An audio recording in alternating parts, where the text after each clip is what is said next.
The sun had just begun to rise over the dusty horizon when Samuel Whitlock rode into the small frontier town. His wagon was old, but it was strong, and it carried everything from blankets to tools to small handmade crafts he had collected from different communities during his travels.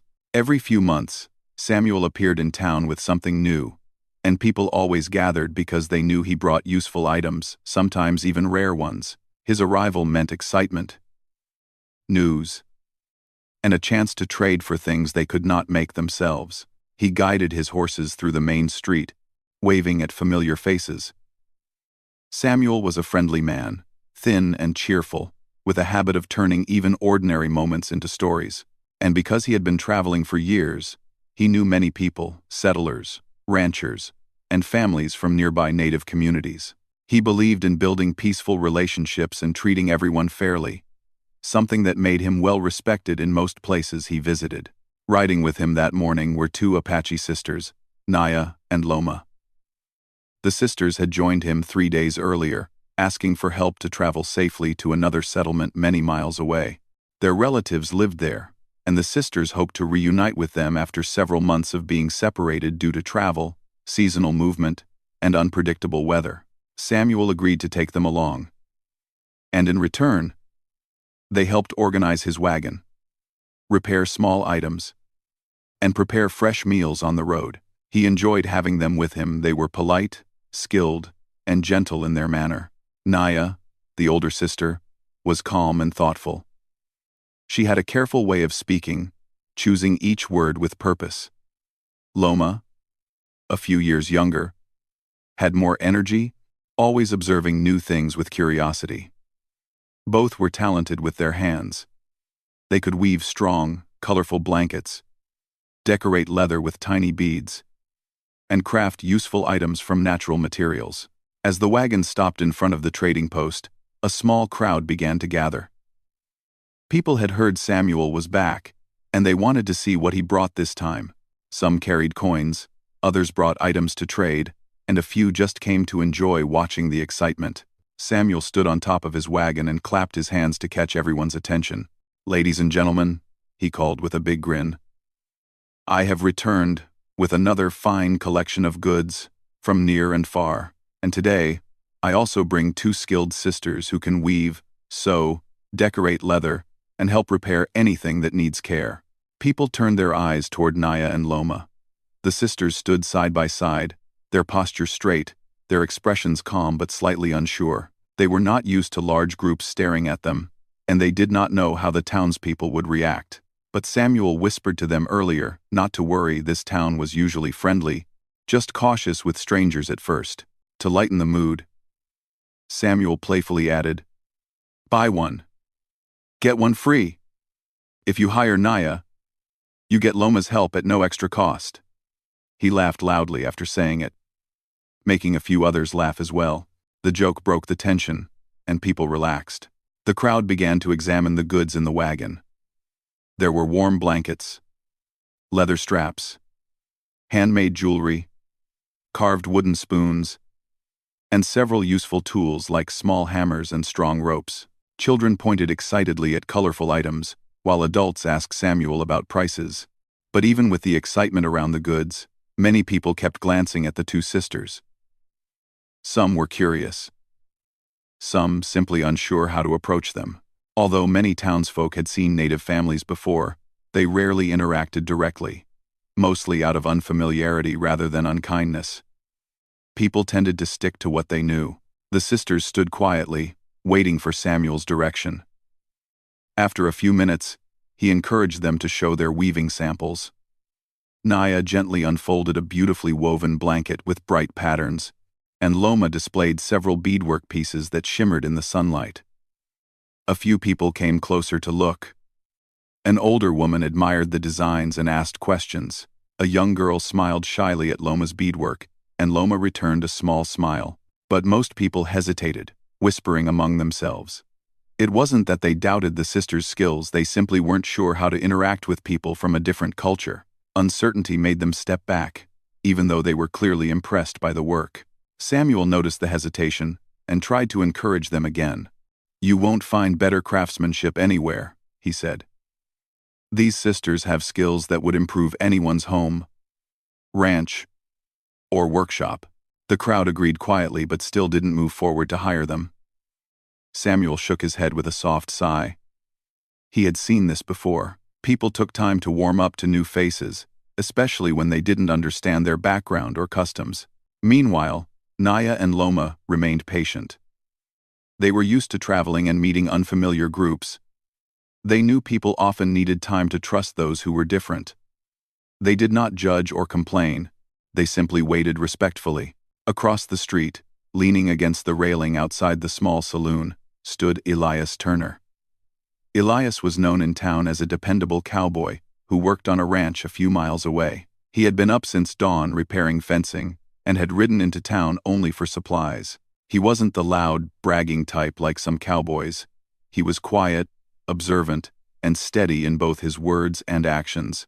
Elias had been watching the scene from the moment Samuel arrived. He noticed how Naya and Loma presented their work, how respectfully they stood, and how carefully they handled each item. Their craftsmanship impressed him immediately. He also noticed the way the crowd reacted. Curious, but hesitant. He understood why. People in small towns often stayed inside their comfort zone. After a few minutes, Elias decided he had seen enough. He walked across the street with slow, steady steps.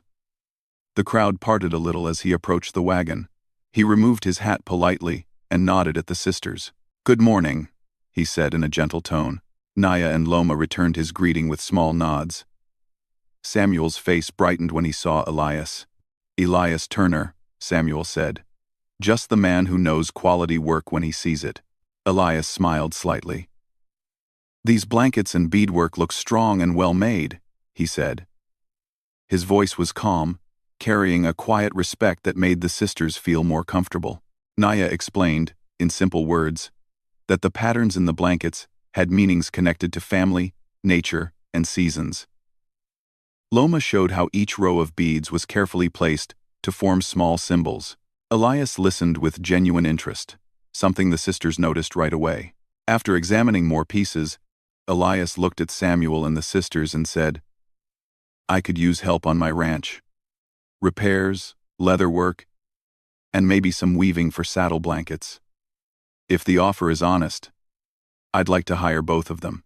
The crowd turned quiet. People were surprised not because Elias hired them, but because he didn't hesitate. He didn't question. He didn't look uncertain. He simply recognized skill and accepted it. Samuel grinned. "My offer is always honest," he said, though everyone knew he meant the playful line as a joke earlier. Elias ignored the joke and focused on the sisters. "If you're willing," Elias said to Naya and Loma, "I can pay fair wages. You'll have a safe place to work, and you'll be treated with respect." Naya exchanged a quick look with Loma.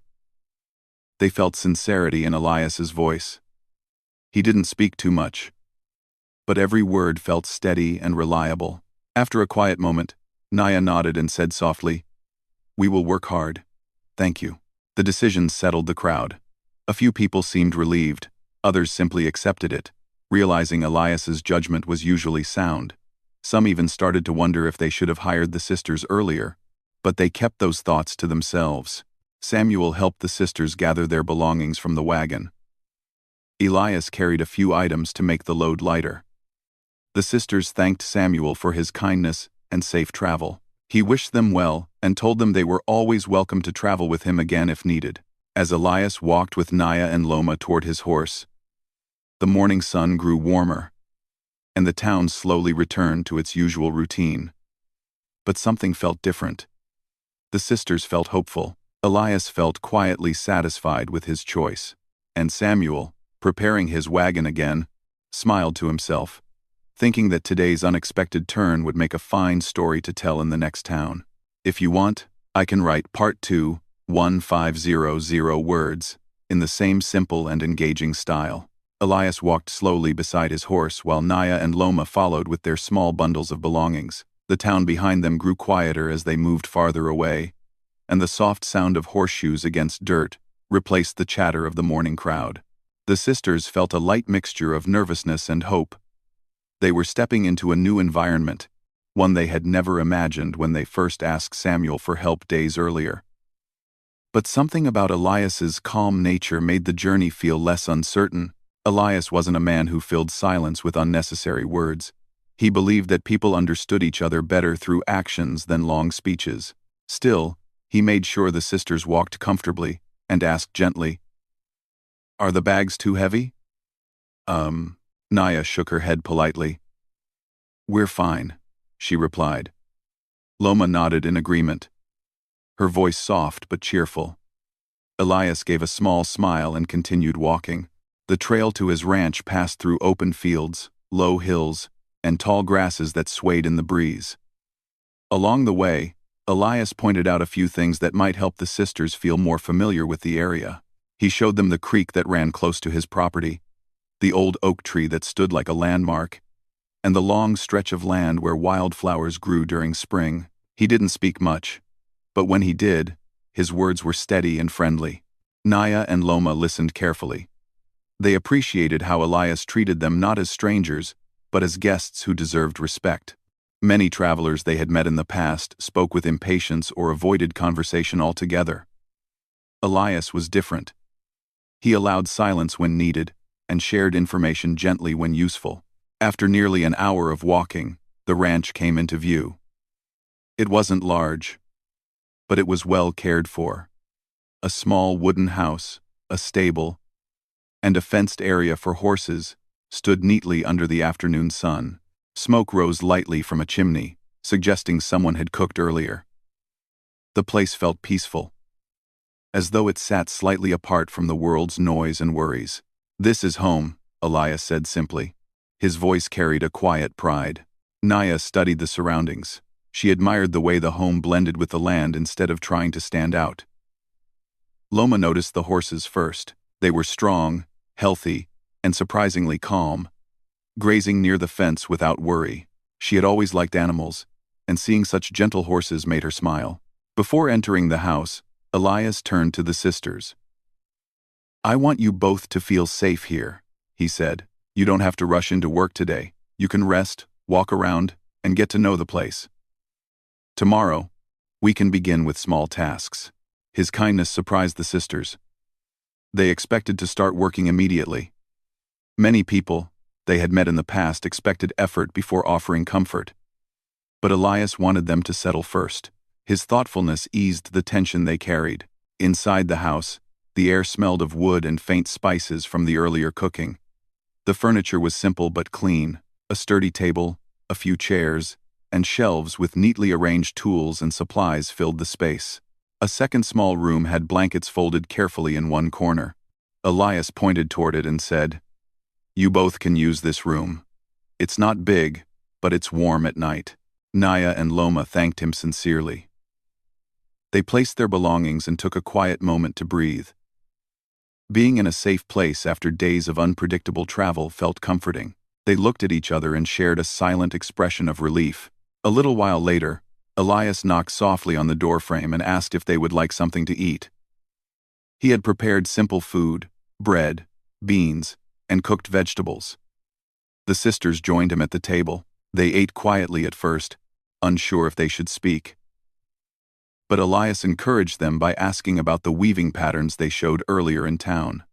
Naya explained how each design told a story. Some represented the seasons, others symbolized journeys or family bonds. Loma showed Elias one of her beadwork pieces, describing how she shaped small patterns with patience and care. Elias listened with genuine interest, nodding as they spoke.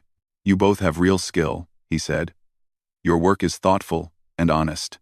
Those words meant more to the sisters than Elias realized. Their crafts were not just items, they were expressions of who they were, their memories, and the values taught by their elders. Hearing their work appreciated sincerely warmed their hearts. After the meal, Elias showed them around the ranch. He pointed out the stable where the horses slept, the shed where tools were kept, and the fenced area where repairs were needed.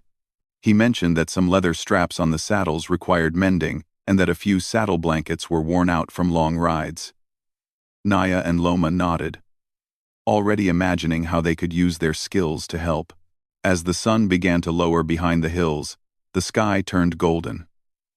Shadows stretched across the land, and the cool evening breeze carried the scent of grass and earth. Elias brought out 2 lanterns and lit them softly. "You can walk around a little more if you want," he said. "But don't go too far, until you know the area better." Naya and Loma wandered just within the ranch boundary, enjoying the quiet atmosphere.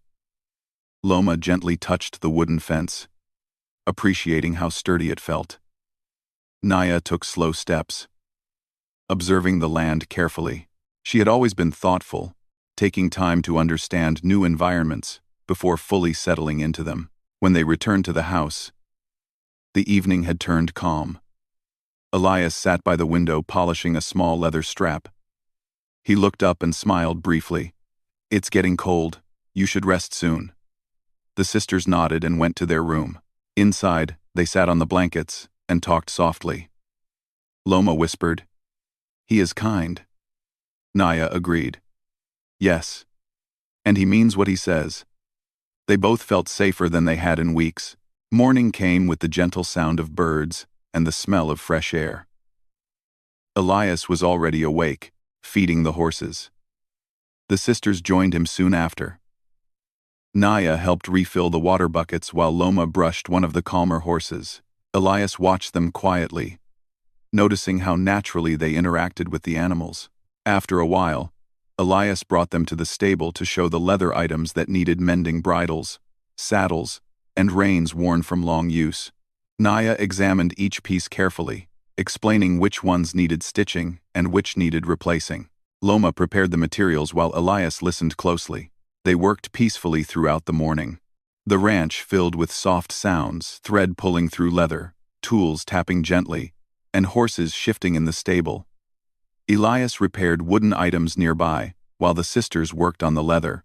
The teamwork felt natural, as though they had all shared the space for much longer than a single day. During a short break, Elias offered cold water and asked how they were adjusting. Loma smiled and said she liked the horses. Naya nodded and said the ranch felt calm. Elias appreciated their honesty. He had lived alone for years, and having company, especially such respectful and hard-working company, brought a quiet sense of comfort he didn't often feel. By midday, sunlight warmed the ground, and a light wind brushed through the ranch. Elias suggested they rest and eat. They sat under the shade of the oak tree near the house. Loma admired the wide view of the open land, while Naya enjoyed the peaceful silence. Elias didn't push conversation. He let the moment speak for itself. As the day passed, townsfolk who lived nearby noticed that Elias had new helpers. Some felt curious, others surprised, and a few wondered if they should have hired the sisters when they had the chance. But most people simply trusted Elias's judgment. He had always been fair, and he rarely made impulsive decisions. In the evening, the sisters completed several leather repairs, impressing Elias with their careful work. The ranch already felt more organized with their help. Elias thanked them sincerely and told them their contribution mattered. The sisters appreciated how he acknowledged their effort, something not everyone did. The second night at the ranch felt even more peaceful. Naya and Loma rested more easily, adjusting to the quiet surroundings and feeling grateful for Elias's fairness. For the first time in weeks, they felt truly settled. The days that followed brought a calm rhythm to Elias's ranch. Every morning began with soft light spreading over the fields, and every morning the sisters stepped outside to help with chores before the sun rose completely. They worked with steady hands, gentle movements, and quiet focus. Little by little, they became part of the ranch's daily routine. Elias noticed changes almost immediately. The stable looked cleaner, the tools were better organized, and even the horses seemed to respond well to the sisters' gentle presence. Naya often worked with leather or weaving materials, while Loma spent more time outdoors brushing horses or checking the fence line with Elias. Although the work was steady, the ranch was peaceful, and each of them found comfort in the simple tasks. The quiet mornings became a shared space, where no one felt rushed or unwelcome. One afternoon, Elias sat on the porch repairing a wooden bucket. Naya approached with a freshly woven saddle blanket. Its pattern simple but beautiful. She held it out for him to see, and Elias placed the bucket aside to take a closer look. "This is very good," Elias said, running his fingers lightly over the fabric. "Strong, and the pattern is peaceful." Naya smiled gently. "It shows calmness," she explained. "The lines represent steady steps, like moving forward without fear." Elias nodded thoughtfully. "That suits this place well." Number 7. Naya felt a warm sense of appreciation. She was used to people admiring her work, but rarely did anyone take the time to understand the meaning behind it. Elias didn't just see the blanket, he saw the message woven into it. Meanwhile, Loma was near the corral feeding the horses. She had grown particularly fond of a chestnut horse named Copper. He was calm but cautious with strangers, yet he trusted Loma almost immediately. She brushed his mane gently, humming softly under her breath. Elias noticed from the porch and watched for a moment before returning to the bucket. As the days passed, the bond between Elias and the sisters grew naturally. He respected their skills and their quiet dignity. They respected his fairness, his calm nature, and the way he made them feel safe without asking anything unreasonable. But as life settled into a peaceful routine on the ranch, small challenges began to appear, not from the ranch itself, but from the outside world. One morning, as Elias and the sisters walked into town to buy supplies, people turned to look at them. Some eyes were curious, others uncertain. The sisters didn't complain or show discomfort. They simply stayed close to Elias and observed quietly. A few townsfolk greeted Elias warmly, but their eyes lingered on Naya and Loma for a moment too long. Some smiled politely, others quickly looked away, unsure how to behave. Elias noticed every expression. He didn't like how uncomfortable the sisters might feel, so he walked with quiet confidence, making sure they felt included and protected. They stopped at the general store for flour, sugar, and tools. The storekeeper, Mr. Barnes, was polite but cautious. He kept his voice steady, but his eyes flicked toward the sisters repeatedly. "Morning, Elias," Mr. Barnes greeted. "Doing well, I see." Elias nodded. "Doing fine. These are Naya and Loma. They help on the ranch." Mr. Barnes forced a small smile. "Welcome," he said, though the words sounded hesitant. Naya responded kindly. "Thank you." And Loma gave a small nod. Elias finished the shopping quickly, determined not to let the awkwardness grow. As they left the store, he glanced at the sisters. "You all right?" he asked. "We're used to this," Naya replied softly. Her voice wasn't sad, just honest. Loma added with a small smile. "People learn, slowly." Elias admired their patience. He wished others could see the sisters the way he did. Hard-working, respectful, and full of quiet strength. Later that afternoon, when they returned to the ranch, Elias felt the need to speak. As they unloaded the supplies, he said gently, "If anyone in town ever makes you uncomfortable, you tell me. People don't always understand what they should, but that's not your burden to carry." Naya appreciated his words. "Your ranch feels safe," she said, "and that is enough." Underscored. Underscored. Underscored. Underscored. Loma nodded. "We know kindness when we see it." Elias gave a small, grateful smile. "Good. I'm glad." Over the next week, trust between them deepened even more. Each day brought new tasks that strengthened their teamwork. Some mornings, Elias taught Loma how to tie sturdy knots, something important for securing fences. Other mornings, Naya taught Elias simple weaving techniques. He wasn't very skilled, but he listened closely and tried his best, making Naya quietly laugh whenever his lines curved too much. In the evenings, they often sat outside under the oak tree, watching the sky change colors as the sun slipped behind the hills. Loma would sometimes talk about the places they had visited with Samuel. Naya shared memories of stories their elders told, ones filled with gentle lessons about life, patience, and respect. Elias shared a little too, how he grew up working on ranches, how he learned the value of quiet work, and how he always preferred the calm of open land over the noise of town life. The sisters understood him easily. They shared that appreciation for peaceful spaces. One evening, as they sat outside, the wind carried the faint sound of distant laughter from the town. The sisters looked toward the horizon while Elias leaned back against the tree trunk. "Do you miss the place your relatives live?" Elias asked softly. Naya thought for a moment. "Yes, we want to see them again. But we don't feel lost here," Loma added. "This ranch feels gentle, like a place that listens." Elias looked down, surprised by the depth of their words. He didn't think of his ranch as anything special. It was a simple place, built with quiet effort, but hearing the sisters describe it as peaceful made him see it differently. A few days later, a small group of townsfolk rode over to the ranch.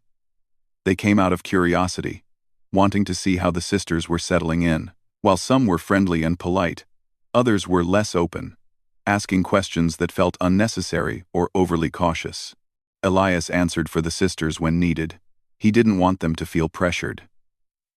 The visitors soon realized the ranch was running smoothly, perhaps even better than before. The sisters' careful repairs, organized tools, and neatly woven blankets impressed several of them.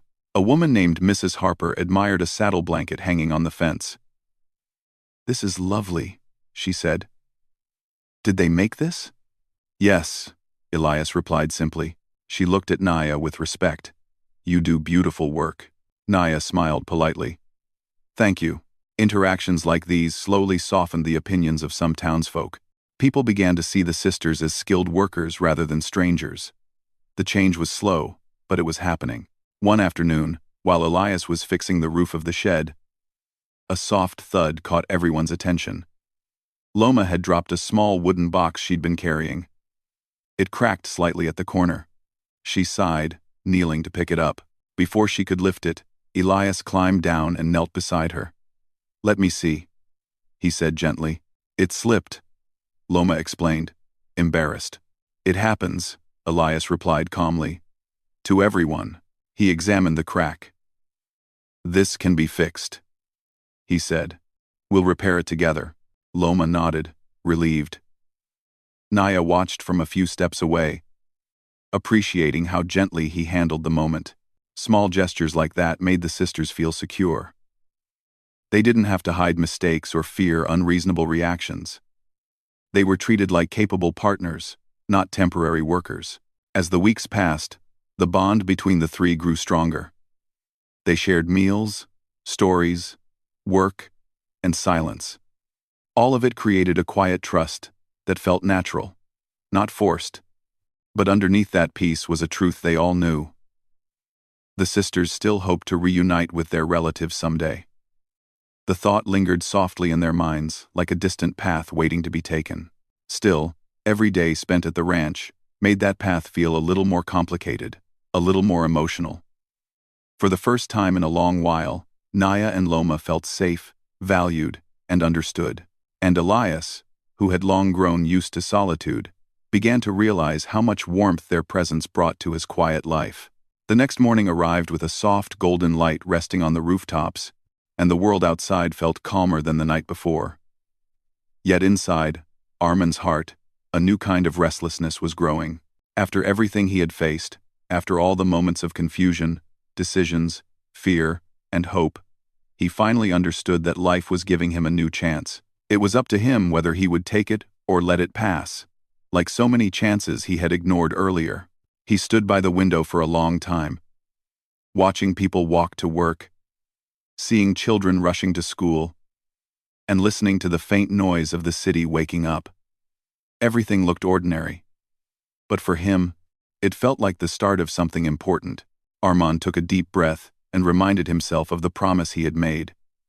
He would not run away from situations anymore. He would not let fear guide his decisions. Most importantly, he would take responsibility for shaping his future. These thoughts filled him with a sense of courage he had not felt in a long time. He got ready quickly and stepped outside, determined to do everything he had planned. His first stop was the small store owned by Mr. Azhar, the man who had helped him the previous day with advice when he needed guidance. When Armin entered the shop, the familiar smell of fresh tea and warm bread surrounded him. Mr. Azhar greeted him with a smile, the kind of smile that made you feel safe and understood. Arman thanked him sincerely for the support he had offered. In return, the older man simply said that life becomes easier when people help one another. His words stayed with Arman even after he left the shop. From there, Arman headed toward the school where he wanted to submit his job application. Although he had no professional experience, he believed he had the ability to learn and improve. The walk to the school felt longer than usual. Every step carried a mixture of hope and doubt. He rehearsed what he would say, imagined how the interview might go, and wondered whether they would even consider him. But all those thoughts disappeared when he finally reached the gate. Standing in front of it reminded him of the time he was a student, carefree, curious, and full of dreams. He missed that version of himself, but he also felt proud of the person he was becoming. Inside the office, he found the school administrator busy sorting papers. Arman approached him politely and explained his interest in the job. The administrator listened carefully, looked through his documents, and then asked him a few questions. Arman answered each question honestly, not pretending to be something he wasn't. Instead, he shared his story, how he had struggled, what he had learned, and why he wanted to start fresh. The sincerity in his voice made the administrator pause. He told Arman that the school appreciated people who were willing to grow and work hard. Though the position wasn't guaranteed yet, he asked Arman to return the following Monday for a final interview. The moment Arman stepped outside, his heart felt lighter. It wasn't a complete victory, but it was a real chance, and that was enough to make his day. As he walked home, he kept thinking about the journey that had brought him to this point, the mistakes he had made, the people who had supported him, and the strength he had discovered within himself. He realized that his life had not changed overnight. Instead, it had changed slowly through the decisions he had made, even the small ones. Real growth, he understood, came from consistent choices, not sudden miracles. When Arman reached home, his mother was cooking lunch, and his younger sister was setting the table. The moment they saw him, they noticed something different in his expression. There was confidence in it, mixed with calmness. He shared the news about the interview, and both of them celebrated with joy, as if he had already secured the job. Their happiness gave him even more energy. For the first time, Arman felt that he was not just living for himself, he was living for the people who believed in him. Later in the afternoon, Arman sat in the courtyard, enjoying the warm sunlight. He took out his notebook, something he had started writing in recently. Inside it were small goals, thoughts, and reminders to keep himself motivated. He wrote down his plans for the next few months: to improve his communication skills, to learn new things every day, and to save money once he started working. This notebook became a personal guide, a silent friend that kept him grounded and focused. That evening, he decided to meet Ali, his childhood friend with whom he had once shared many dreams. Their friendship had weakened over the years because both had gone in different directions. Arman wanted to reconnect, not just for the sake of friendship but because he wanted to surround himself with positive influences again. When he reached Ali's house, his friend welcomed him warmly. They sat on the rooftop, talking about old memories, laughing at their past mistakes, and sharing their new plans. Arman felt grateful. He understood that reconnecting with the right people could help him stay on the right path. Before leaving, Ali gave him a piece of advice he would remember forever. You don't need to be the best in the world. You just need to be better than the person you were yesterday. Those words touched Arman deeply. He realized that life wasn't a race against others. It was a journey of personal growth. The next few days passed with steady progress. Arman helped his mother at home, read articles online to improve his knowledge, and practiced speaking confidently in front of a mirror. Every day brought new learning, and every small achievement filled him with motivation. Even on days when he felt tired, he reminded himself why he had started this journey to build a life he could be proud of. The morning of the final interview arrived. Arman dressed neatly, checked his documents twice, and took a deep breath before stepping out. On the way to the school, he repeated his positive thoughts, focusing on what he could control. When he entered the school building, the administrator welcomed him and guided him to the interview room. Armand sat waiting, his hands slightly trembling, but his heart strong. During the interview, the panel asked him detailed questions. This time, instead of fear, Armand felt clarity. He spoke honestly about his goals, his willingness to work hard, and the lessons life had taught him. He shared examples of how he overcame difficult situations, how he improved his habits, and how he wanted to contribute to the school's environment. By the end of the interview, the panel members exchanged impressed glances. After a short discussion, they informed him that he had been selected for the position. Armand froze for a moment, then smiled with gratitude. It wasn't just a job. It was the beginning of a new chapter. As he walked out of the building, he felt the world around him glowing brighter. The sun seemed warmer, the sky clearer, and even the breeze felt like a gentle reminder that life rewards those who refuse to give up. When he reached home, his mother's eyes filled with tears of happiness. She hugged him tightly, whispering prayers of gratitude. His sister danced around the living room, celebrating his success. That night, they had a simple but joyful dinner together. Armand looked at their smiling faces and realized that his effort had brought more than personal success, it had brought hope to his family as well. The following week, Armand started his new job. The first day was both exciting and nerve-wracking. But as he interacted with teachers and students, he slowly found comfort in the environment. Each day taught him something new about responsibility, teamwork, and patience. He discovered that even small tasks, when done with dedication, could build a strong foundation for his future. Weeks turned into months, and Armand grew steadily in his role. The school recognized his sincerity and trustworthiness. He formed new friendships, learned new skills, and developed a sense of discipline he had never known before. Every day felt like a step toward a brighter future. One evening, as he walked home after a long but fulfilling day, Armand stopped at the same street where he once felt lost and hopeless. Looking around, he realized how far he had come. That lost version of himself had been replaced by someone stronger, wiser, and more determined. He whispered a small prayer of gratitude and kept walking, knowing that the journey ahead was long but beautiful. Life still had challenges, of course. There were difficult days, unexpected problems, and moments of doubt. But now, Armand faced them with courage. Instead of running away, he stood firm. Instead of complaining, he worked harder. Instead of feeling alone, he reached out to people who supported him. He learned that success is not a destination, but a continuous effort. And as long as he kept moving forward, even one step at a time, life would keep opening new doors. In the end, Armand realized something profound. Strength doesn't come from never falling. It comes from standing up every single time you fall. And that was exactly what he did again and again until he built a life he could be truly proud of.